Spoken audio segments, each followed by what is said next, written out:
Are any of y'all familiar with the Phoenix Center for Research and Field Studies? Well, the Washington Examiner has brought to light a report by the watchdog group NGO Monitor.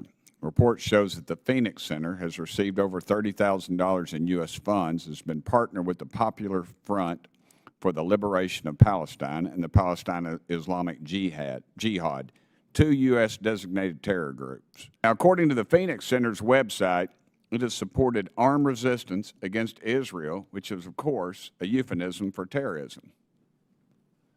I don't know if y'all catch this or not, but we're using American tax dollars to fund these thugs against an ally, Israel, and yet you all, our own State Department, has listed them as a terrorist organization, yet we're funding them.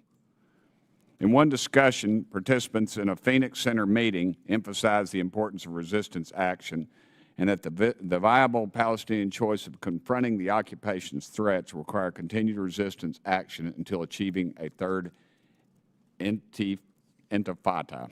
But knowing this, do y'all believe that the State Department is conducting appropriate oversight who receives U.S. taxpayer dollars? Sir, I don't, and I think you're pointing to a big error that State Department and AID make.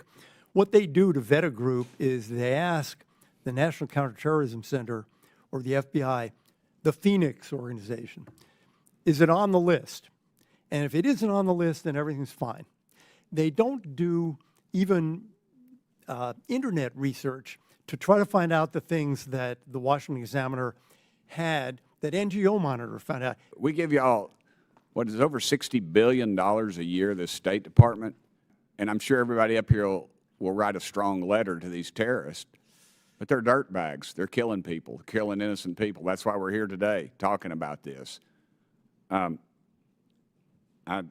submit to you that that's not acceptable, and I think we as a Congress ought to start acting like a Congress like we're supposed to do and have control over this country's checkbook. And this money, whether it be $30,000 or 30 cents, going to a terrorist group, to me is just not acceptable.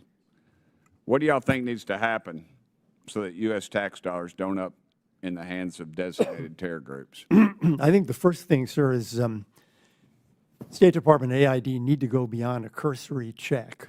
Are they on the list? And start doing some elementary research about recipients. For example, what's on Twitter? For example, what happens if you do an internet search? Because you find out what NGO Monitor found out about this Phoenix group, and that apparently the State Department never found out. Mr. Chairman, I would just submit to you that y'all had one job and you failed. I would hope better in the future.